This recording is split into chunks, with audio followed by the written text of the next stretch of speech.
இன்றே டவுன்லோட் செய்து உங்கள் ஃபேவரட் ஷோக்களை என்ஜாய் பண்ணுங்க.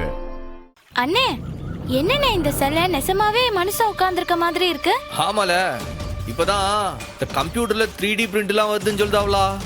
இந்த வெளிநாட்டுல எல்லாம் மெழுகு சிலை வச்சிருப்பான்னு சொல்லுவாங்கல, அப்படியே ஆளையே பார்த்த மாதிரி இருக்கும்ட்டு அந்த மாதிரி அவனை செஞ்சு வச்சிருக்கான் போல இருக்கு. நல்லா தான் செஞ்சு வச்சிருக்கான். சரி வா வா, டைம் ஆகுதுல.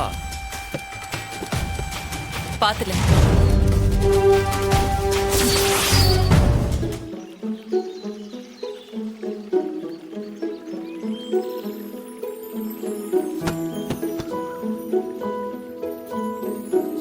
இல்ல உடங்குடி விறகுல எங்கள ஏப்பா அது மினி லாரியில வருதுப்பா, செத்த நேரத்துல வந்துரும்பா.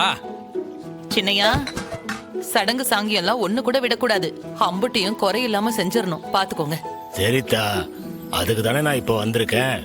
கன்னிமாருக்கு பொங்க வச்சா உங்க வாழ்க்கை நல்லபடியா இருக்கும்.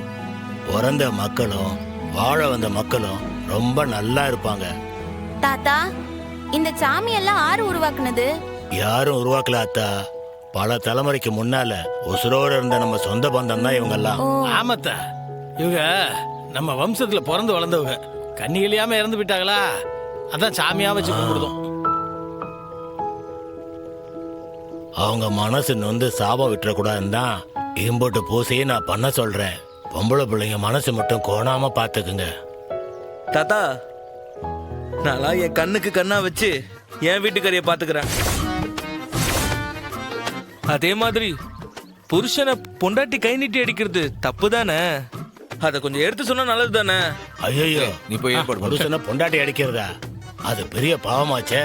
தாத்தா, முறைப்படி தாலி கட்டினவன அடிக்காம இருக்கலாம். திருட்டு பயல பொறுக்கியா நான் என்ன செய்ய தாத்தா?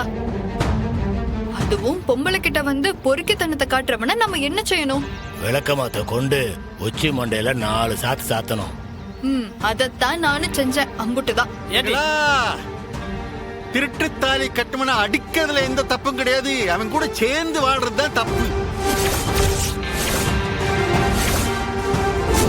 என்னோட விஷயத்துல தாலி என் கழுத்துல எப்படி ஏறி இருந்தாலும் இவன் தான் என் புருஷன். என் அப்பாவை விட ரொம்ப பாசமா பாத்துக்கிறான். இவன் கிடைக்க நான் புண்ணியம் செஞ்சிருக்கணும் தாத்தா.